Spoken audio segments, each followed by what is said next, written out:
with the divisions of the Abhisamilakra. Translated by Edward Conze. University of California Press, Berkeley, Los Angeles, London. Translation of the Sutra. Chapter 49, Irreversibility. The Community of Irreversible Bodhisattvas. The mark of irreversibility on the level of the aids to penetration. Subhuti. What, O Lord, are the attributes, tokens, and signs of an irreversible bodhisattva, great being, and how can we know that this particular bodhisattva, great being, is irreversible? The Lord. Here. Subhuti. What has been called the level of the common people? The level of the disciples, the level of the pratyekabuddhas, and the level of the tathagatas, they are all in suchness without modification, indiscriminate, not two nor divided. Just as suchness is indiscriminate, so he does not discriminate. Thus he enters into suchness without discrimination. When he has thus entered on it, and has heard of suchness just as it is, then he does not doubt. And he does not take that suchness as single or double. He does not prattle away about everything that comes into his head. He only speaks when it is profitable to others, and not when it is not profitable. He does not look down on what others have or have not done. He becomes one who seeks to speak well. Endowed with these attributes, tokens, and signs, a bodhisattva should be known as irreversible. Subhuti. Through which attributes, tokens, and signs should a bodhisattva be known as irreversible? The Lord. But all dharmas are without attributes, tokens, and signs. Subhuti. If all dharmas are without attributes, tokens, and signs, from which dharmas must a bodhisattva have turned away in order to be pointed out as irreversible? A. Heat. The turning away from form. The Lord. That bodhisattva has turned away from form and the other skandhas. A bodhisattva should be known as irreversible if he has turned away from the 6 perfections, the various kinds of emptiness, the applications of mindfulness, to the 18 special Buddha dharmas. From the level of the disciples and pratyekabuddhas. 2.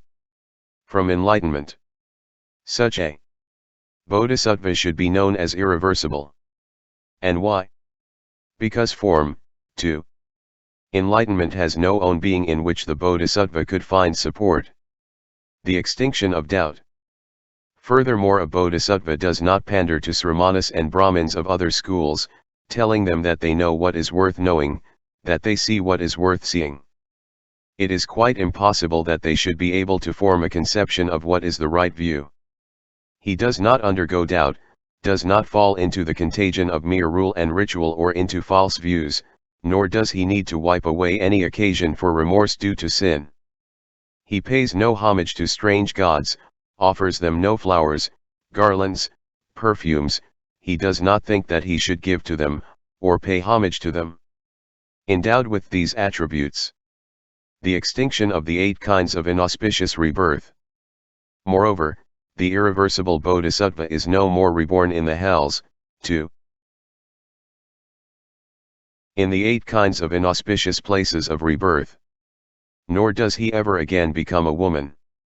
Oneself established in wholesome dharmas, one enjoins them on others also. Moreover, the irreversible bodhisattva undertakes to observe the 10 wholesome ways action.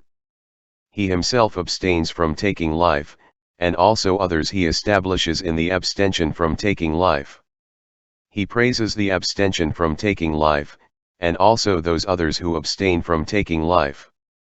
One acquiescent. And so for the abstention from taking what is not given, sexual misconduct. Intoxicants as tending to cloud the mind, lying speech, malicious speech, indistinct prattling, covetousness, ill will and wrong views. Endowed with these attributes, moreover the irreversible bodhisattva even in his dreams commits no offense against the 10 wholesome ways of acting, how much less when he is awake. Endowed with these attributes, the rewards for giving are turned over to all beings. Moreover, the irreversible bodhisattva, when he proceeds in the perfection of giving, in the perfection of wisdom, gives gifts for the sake of all beings, develops wisdom for the sake of all beings. Endowed with these attributes, moreover the irreversible bodhisattva studies Dharma, the discourses with prose and verse mingled, predictions, tales and expositions, out of concern for the welfare of all beings. And when he gives the gift of Dharma he thinks to himself, may the intentions of all beings be fulfilled by this gift of Dharma. Having made that gift of Dharma common to all beings, he dedicates it to the supreme enlightenment.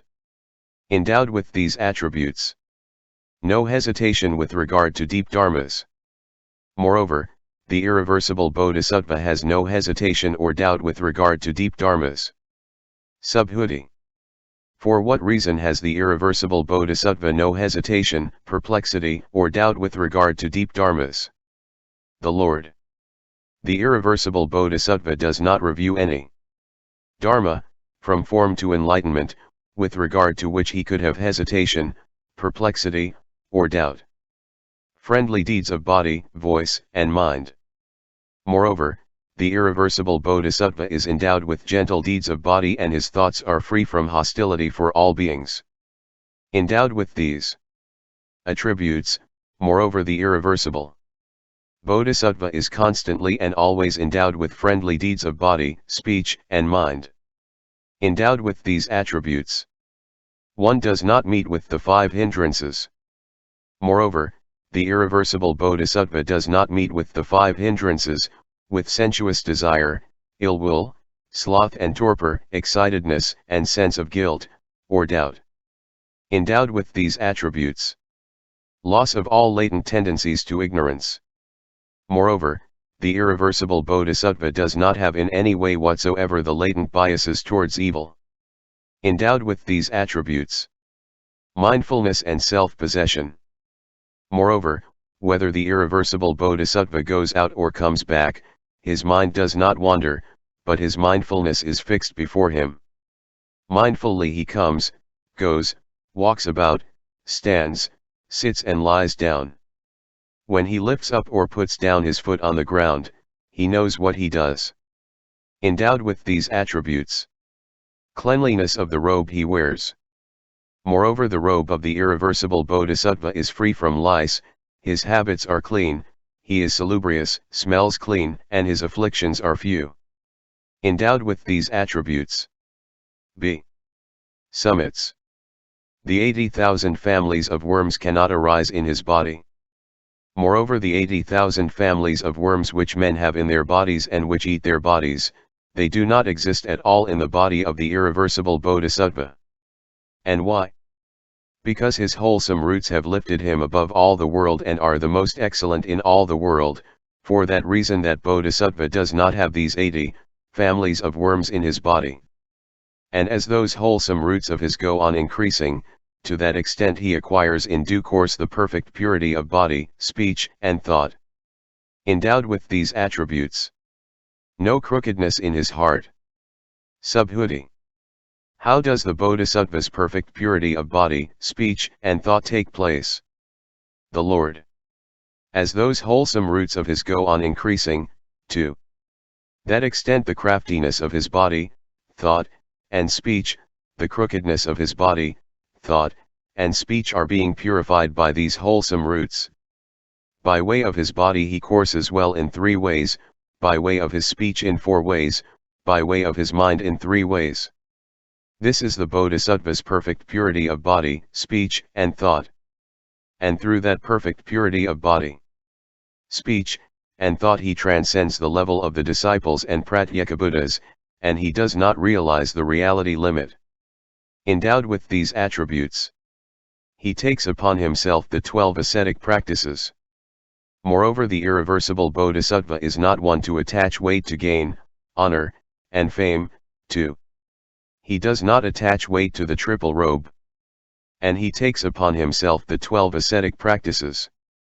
Endowed with these attributes, Non-production in his mind of states which are hostile to the perfections, such as meanness. Moreover, in the irreversible bodhisattva no thought of meanness arises, nor of immorality, anger, sloth, unconcentratedness, or stupidity. Nor does a thought of envy arise in him. Endowed with these attributes, moving towards a junction with the perfection of wisdom which is not in conflict with the true nature of dharmas.